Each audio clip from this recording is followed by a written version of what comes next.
ഇന്ന് നവംബർ 29. ഏവർക്കും VPK ലേണിംഗ്സിന്റെ daily current affairs സെഷനിലേക്ക് സ്വാഗതം.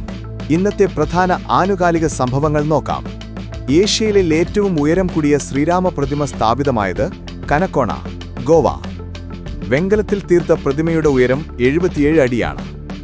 ഊർജ്ജ സംരക്ഷണ പ്രവർത്തനങ്ങൾക്ക് ദേശീയ പുരസ്കാരം ലഭിച്ച കേരളത്തിലെ വിമാനത്താവളം തിരുവനന്തപുരം അന്താരാഷ്ട്ര വിമാനത്താവളം. 2024 സീം നാഷണൽ എനർജി മാനേജ്മെന്റിന്റെ പുരസ്കാരങ്ങളിൽ പ്ലാറ്റിനം വിഭാഗത്തിലാണ് പുരസ്കാരം ലഭിച്ചത്. ഇൻലാൻഡ് വാട്ടർവേസ് അതോറിറ്റി ഓഫ് ഇന്ത്യയുടെ ചെയർമാനായി നിയമിതനായത് Sunil Paliwal. 2025 global commitment to development ഇൻഡെക്സിൽ ഇന്ത്യയുടെ സ്ഥാനം 36.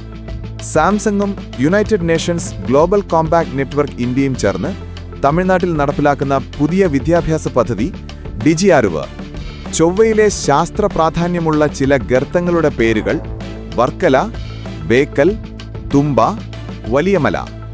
50 കിലോമീറ്ററിലധികം വലിപ്പമുള്ള 350 കോടി വർഷം പഴക്കമുള്ള ഗർത്തത്തിന് കൃഷ്ണൻ ഗർത്തമെന്നും പേര് നൽകി. വനിതാ പ്രീമിയർ ലീഗ് താരലേലത്തിൽ വിലയേറിയ താരമായ allrounder Deepti Sharma, UP warriors.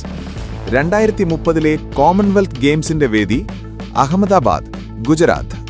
ഇനി ഇന്നലത്തെ ആനുകാലികത്തിൽ നിന്നുള്ള ചോദ്യം: ഇന്ത്യൻ നാവികസേനയും റോയൽ ഓസ്ട്രേലിയൻ നാവികസേനയും സംയുക്തമായി നടത്തുന്ന നാവികാഭ്യാസം ഏത്? ഉത്തരം കമന്റ് ചെയ്യൂ. ഇന്നലത്തെ വിജയി അശ്വതി. ഡെയിലി കറണ്ട് അഫയേഴ്സ് ലഭിക്കാൻ ചാനൽ ഇപ്പോൾ തന്നെ സബ്സ്ക്രൈബ് ചെയ്യൂ.